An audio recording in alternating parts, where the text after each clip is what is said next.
ശബരിമലയിൽ ഇതുവരെ ഇന്ന് ദർശനം നടത്തിയത് 1,00,000 ഭക്തരാണ്. പുലർച്ചെ ആരംഭിച്ച തിരക്ക് ഇപ്പോഴും തുടരുന്നു. ഇന്നലെ 1,00,000-നടുത്ത് ഭക്തർ അയ്യനെ കാണാനെത്തി. സന്നിധാനത്ത് നിന്നും അരുൺ കൊടുങ്ങൂർ തയ്യാറാക്കിയ റിപ്പോർട്ടിലേക്ക്.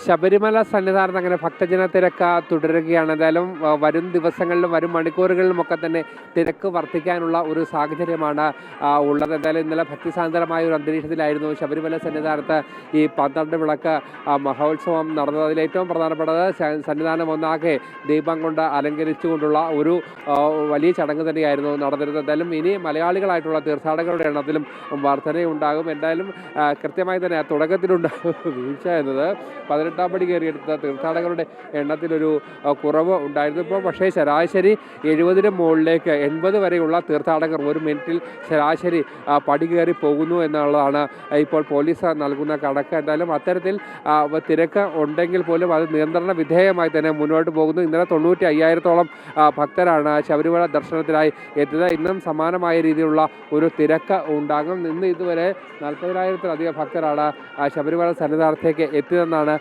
പോലീസ് നൽകുന്ന കണക്ക്. എന്തായാലും വരും മണിക്കൂറുകളിലും ഈ തിരക്ക് ഇങ്ങനെ മുന്നോട്ട് പോകാനുള്ള ഒരു സാധ്യത തന്നെയാണ് കാണുന്നത്. എന്തായാലും ഇടവിട്ട് പെയ്യുന്ന മഴ അതൊരു പ്രശ്നമായി തന്നെ നിൽക്കുന്നു. പക്ഷേ അടിസ്ഥാന സൗകര്യ വികസനം അതൊരു പ്രതിസന്ധിയാണ്. ശബരിമലയിൽ റെക്കോർഡ് നടവരവിലേക്കൊക്കെ തന്നെ ശബരിമല സന്നിധാനം പോകുന്നുവെങ്കിലും ഇപ്പോഴും അടിസ്ഥാന സൗകര്യ വികസനം അത് വലിയ പ്രശ്നമായി പ്രതിസന്ധിയായി തടസ്സമായി തന്നെ നിൽക്കുകയാണ്. എന്തായാലും വലിയ രീതിയിലുള്ള ഒരു പ്രശ്നങ്ങൾ ഇപ്പോഴും നിലനിൽക്കുകയാണ്. എന്തായാലും വരും ദിവസങ്ങളിലും ഈ തിരക്ക് വർദ്ധിക്കുമ്പോൾ ഈ അടിസ്ഥാന സൗകര്യ വികസനം അതൊരു പ്രശ്നമായി തന്നെ നിൽക്കുകയാണ്. എന്തെങ്കിലും നടപടികൾ കൃത്യമായി തന്നെ ഇടപെടൽ ഉണ്ടായില്ല എങ്കിൽ വരും ദിവസങ്ങളിലും ഈ തിരക്ക് വർദ്ധിക്കുന്നതിനനുസരിച്ചുള്ള ഒരു ക്രമീകരണങ്ങൾ അതോടൊപ്പം തന്നെ അടിസ്ഥാന സൗകര്യങ്ങൾ ഇത് കൃത്യമായി തന്നെ ഒരുക്കിയില്ലെങ്കിൽ അത് വലിയ രീതിയിലുള്ള ബുദ്ധിമുട്ട് ഭക്തർക്ക് ഉണ്ടാക്കുമെന്നുള്ള കാര്യത്തിൽ യാതൊരു തരത്തിലുള്ള സംശയവുമില്ല.